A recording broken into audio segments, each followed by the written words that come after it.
You're about to welcome a new puppy or kitten into your life, and we know you're feeling a little bit excited and probably a little nervous too, but don't worry, we're here to help you plan ahead and prepare your home for your newest furry family member. In this video, we'll go over some of the essential things you need to do before and after you bring your pet home, as well as some tips and tricks to make the transition easier and smoother. The first thing you need to do is puppy and kitten proof your home. So this means checking for anything that could harm your pet and predicting ways that they will try and damage your prized possessions. Puppies and kittens are very curious and playful, and they want to explore every corner of your house with their mouths, their paws, and their claws.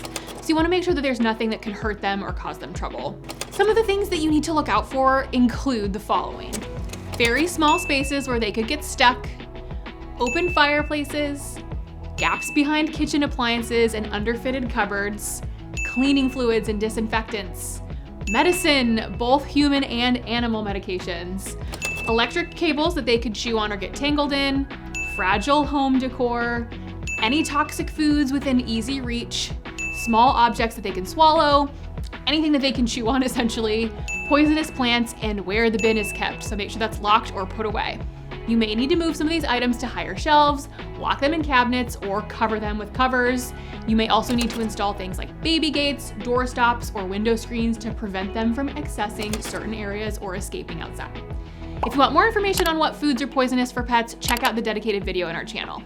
The next thing you need to do is choose a sleeping area for your pet. Now, this could be somewhere quiet, comfortable, cozy, where they can rest and relax without being disturbed. You might want to use a crate, a bed, or a basket, but make sure it's big enough for your pet to stretch out and turn around, but not too big that they feel insecure. You should also provide some bedding, such as blankets, towels, cushions that are soft and warm. You might want to add some toys or chew items that are safe and appropriate for your pet's age and size.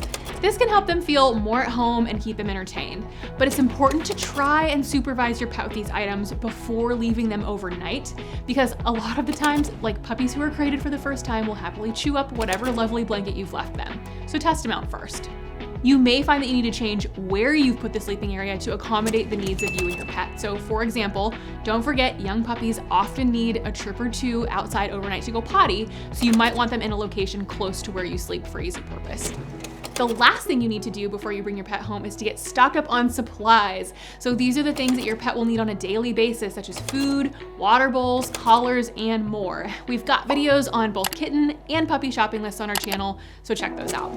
You should definitely buy these items from a reputable pet store or online retailer that sells quality products suitable for your pet's breed, age, and size. You should also consult with your vet about what kind of food and what kind of litter for cats are best for your pet. Once you bring your pet home, you may be tempted to introduce them to everyone right away. Your pet, however, might be feeling nervous and overwhelmed by all the new sights, sounds, and smells in their home and might need some time to adjust and settle in before meeting new people. It's best to wait a little bit before inviting friends and family over to see your pet, and when you do, make sure that they come one at a time and don't overcrowd or overwhelm your new pet. Let your pet approach them at their own pace and reward them with things like praise and treats for being friendly and polite. We want to associate new people and experiences with positive rewards and slowly build more of these positive interactions over time to facilitate well-adjusted and well-behaved pets. You should also be careful when introducing your pet to other pets in your household, such as dogs, cats, birds, rodents. These introductions should be done slowly and carefully under your supervision and control. Never leave your pet alone with another pet until you are sure they get along well and there's minimal risk of things like aggression or injury. This rule also applies to the other wild animals in your home, your kids. Another thing you need to do after you bring your pet home is to train them. So training is not only important for teaching your pet good behavior, but also for strengthening your bond and communication with them. So training can be very fun and rewarding for both of you.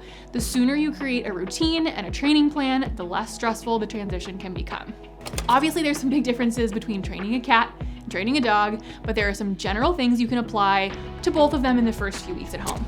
You should start training your pet as soon as possible using positive reinforcement methods such as praise, treats, toys, or play, and avoid harsh or negative methods because these can damage your relationship with your pet and potentially make them fearful. A positive reward for a positive behavior is always going to go much further when it comes to training. You should be consistent and patient with your training. Don't expect your pet to learn everything overnight. They can make mistakes or have accidents along the way. Just correct them gently and calmly and reward them when they do something right, when they do the desired behavior that you want. The final thing you need to do after you bring your pet home is to prioritize their health. So preventative and proactive healthcare is one of the best ways that we can support our new family members as they grow.